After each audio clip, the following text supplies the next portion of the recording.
क्या आपने कभी सोचा है कि एक छोटा सा बाग कैसे 1400 साल बाद भी पूरी उम्मत को दो हिस्सों में बांट सकता है? आज हम बात करेंगे बाग फदक की, एक ऐसा वाकया जिसमें इस्लाम की दो सबसे बड़ी और मुकद्दस शख्सियतें हजरत अबू बकर रजी अल्लाह ताला अन्हु और सैयदा फातिमा अलैहिस्सलाम आमने सामने नजर आती हैं। लेकिन सवाल यह है, हक़ पर कौन था और क्या यह सिर्फ जमीन का मामला था या इससे कहीं ज्यादा कुछ? फदक क्या था और कैसे मिला?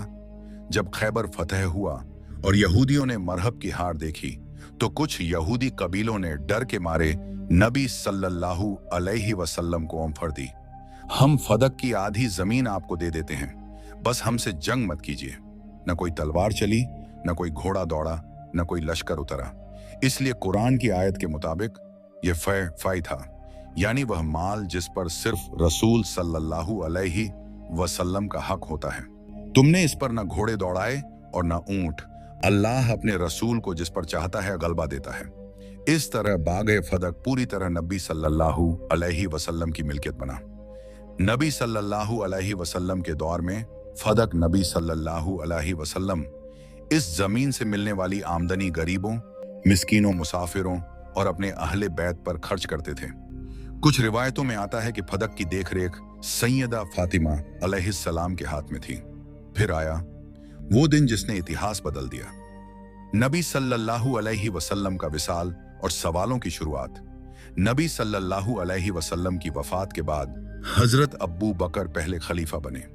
कुछ ही दिनों बाद सैयदा फातिमा अलैहिस्सलाम खलीफा के पास आईं और फदक को विरासत या हिबा, गिफ्ट के तौर पर मांगा। लेकिन जवाब आया, मैंने रसूल सल्लल्लाहु अलैहि वसल्लम को यह कहते सुना है कि हम नबियों की कोई मीरास नहीं होती, जो कुछ हम छोड़ते हैं वह सदका होता है। यहीं से वह दरार पैदा हुई जो आज तक भर नहीं सकी। फातिमा की नाराजगी, हदीसों में साफ लिखा है कि सैयदा फातिमा अलैहिस्सलाम इस फैसले से खुश नहीं थी, यहां तक कि अपनी वफात तक हजरत अब्बू बकर से नाराज रहीं। इतना ही नहीं, उनकी वफात की खबर हजरत अब्बू बकर और हजरत उमर को नहीं दी गई और रात के अंधेरे में दफन किया गया। अब सवाल उठता है, क्या यह मामूली बात थी? क्या फातिमा को वह हदीस नहीं पता थी? कुछ लोग कहते हैं फातिमा को वह हदीस नहीं पता थी, लेकिन जरा सोचिए, जिस बेटी के बारे में नबी सल्लल्लाहु अलैहि वसल्लम ने कहा, फातिमा मेरे जिगर का टुकड़ा है, जिसने उसे तकलीफा दी उसने मुझे तकलीफा दी, क्या वही बेटी दीन के इतने बड़े हुक्म से नावाकिफ हो सकती है?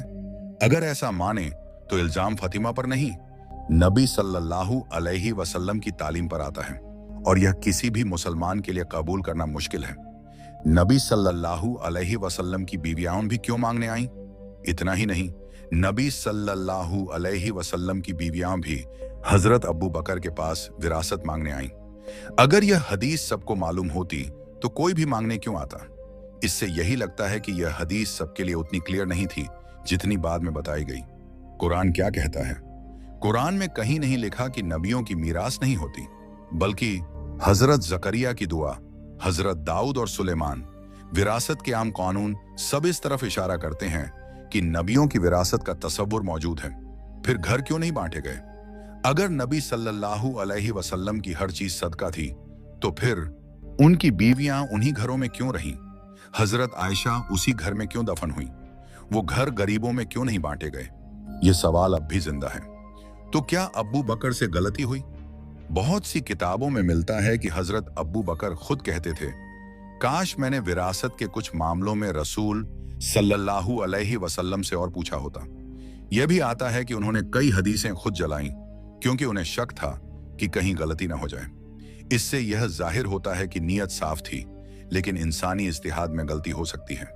एक फैसला जो इतिहास बदल सकता था, अगर फदक उसी वक्त सैयदा फातिमा अलैहिस्सलाम को दे दिया जाता, बनु उमैया इससे फायदा ना उठाते, एक बड़ा फितना रुक जाता, उम्मत शायद आज इतनी बंटी ना होती। आखिरी बात, यह कहानी ना किसी को गिराने के लिए है, ना किसी को देवता बनाने के लिए। यह कहानी है इंसानों की इज्तिहाद की और एक ऐसे फैसले की जिसने इतिहास पर गहरी छाप छोड़ी। आप खुद सोचिए, अगर आप उस दौर में होते तो आप हक किसके साथ देखते? क्योंकि फदक सिर्फ जमीन नहीं था, वह इंसाफ, इल्म और अहले बैत की आजमाइश थी।